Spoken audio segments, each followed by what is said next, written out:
Welcome into the Asclepius rod and Caduceus Mysteries introduction.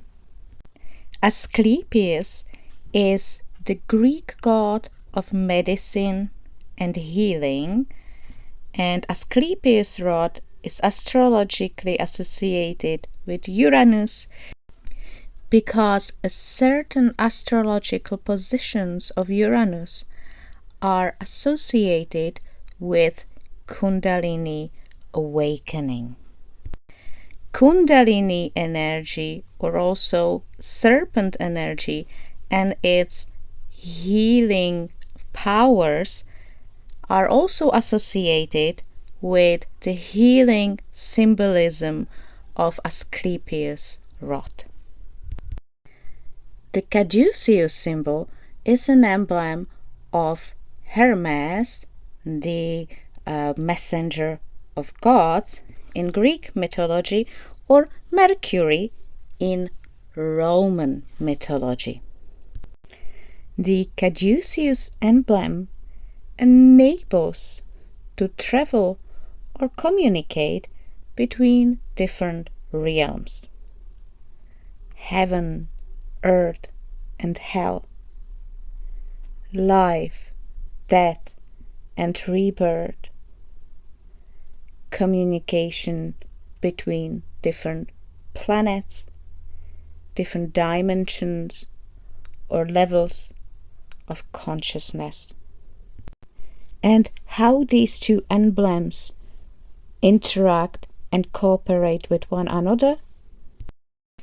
Well, the rod of Asclepius, the emblem of the god of medicine and healing, his area of competence and power is in human well-being, health, and the body. Look at it like this.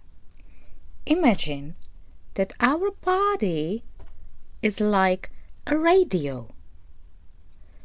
You need to attune to a certain radio waves to be able to receive the signal.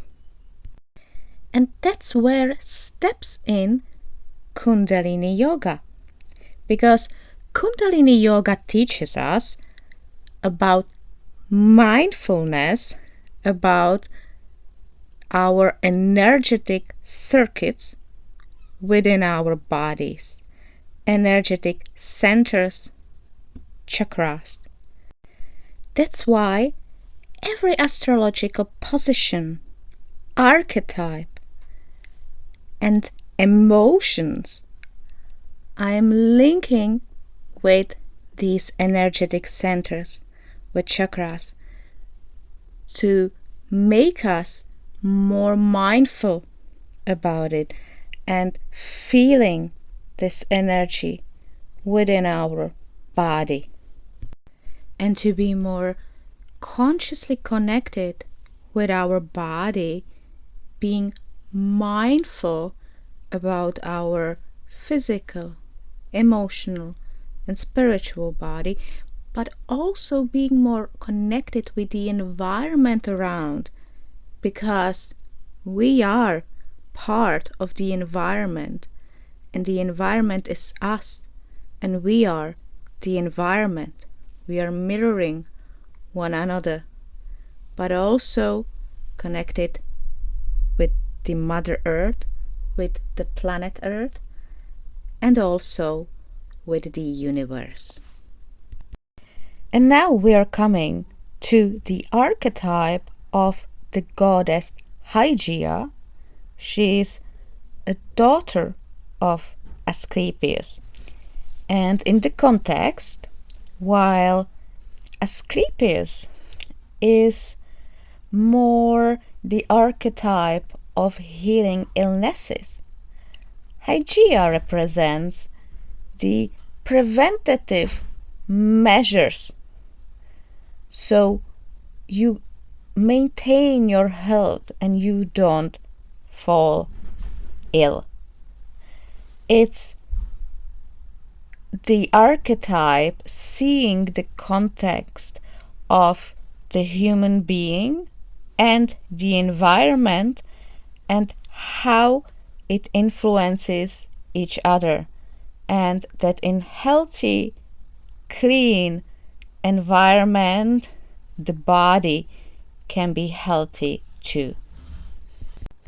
And so Hygeia can also represent the environmental and ecological activism, because that's the point where human well-being and health is actually a political statement, because the environmental well-being is directly linked with capitalism and also social injustice.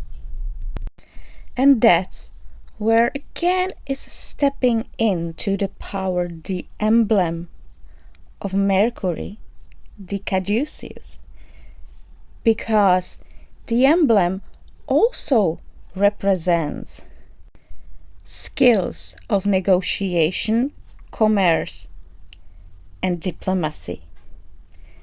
And that's the space where we are talking about the human metrics, about all the intervened departments of human society where we interact with one another and influences, and how these departments are willing to communicate and cooperate with one another, preferably for the interest of humans and the environment and the nature, instead solely for the interest of profit. And now we are stepping back to humankind.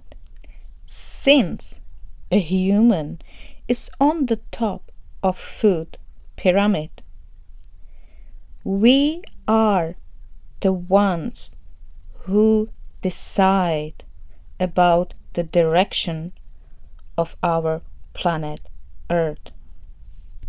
So we need to extend our spirituality to change the perception and increase our level of consciousness, and to focus on compassion and cooperation instead of division and competition. Because after all, it always comes back to us as a boomerang. If we spread love and compassion, that's what we also get back. The way we are as human beings and from which level of consciousness we cooperate, it also determines the way we act and our decision making, the choices of what we support, where we send our energy, what we buy. Do we buy more? Do we buy less? What type of communities and businesses we support, and which businesses and systems we better boycott because it is not aligned with the way we are as human beings. So the bottom line is that if we focus on our well-being, our physical well-being, but also our spiritual well-being, it directly determines our decision-making and choices. And our decisions and choices directly influence our society and the environment. Without changing our perception and consciousness, we can't also make societal changes. And to change the order and law, we need to also change our perception, because that's also what jurisprudence is studying: the relationship between law and the idea of morality, what is right and what is not.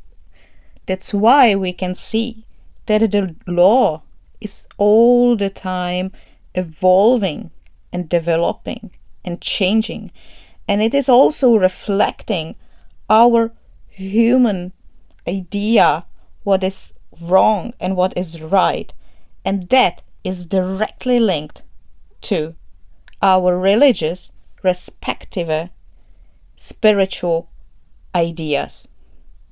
Till this date, religions have such a huge power over our legal system. Most of countries still didn't divide properly the religion and the state. And even those countries that it seems that they went through this division, there is still very significant underlying power of religions deciding about the direction of the society. So, bottom line, you can't divide your physical well-being from your emotional and spiritual well-being, and you can't divide either of these aspects from the environment that we live in. Therefore, looking after your well-being is an act of activism and rebellion.